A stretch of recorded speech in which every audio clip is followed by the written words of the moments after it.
L'Éthiopie, c'est l'une des premières chrétientés de l'histoire. C'est l'un des pays pivots de la Corne de l'Afrique.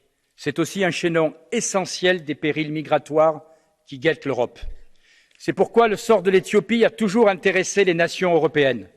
C'est pourquoi la communauté internationale doit être particulièrement prudente, surtout quand elle s'est précipitée pour décerner le prix Nobel de la paix au Premier ministre Abiy Ahmed quelques mois après son élection.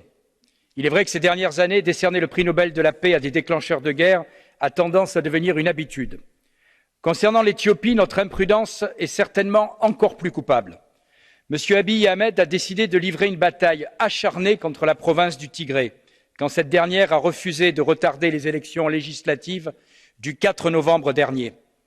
Depuis, les assauts constants des forces gouvernementales contre la région sont émaillés de nombreux crimes de guerre. Le patrimoine chrétien, si prolifique dans la région du Tigré, est particulièrement en danger. Des moines éthiopiens auraient même été massacrés. Ce constat déjà accablant est aggravé par deux autres points.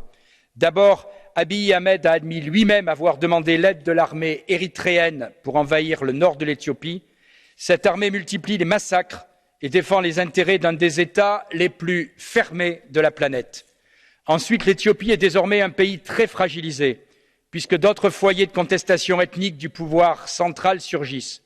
Or, entre les foyers islamistes en Somalie et au Soudan, l'influence turque dans la région, le pire est à craindre en termes migratoires et sécuritaires pour toute la Corne de l'Afrique et demain peut-être pour l'Europe.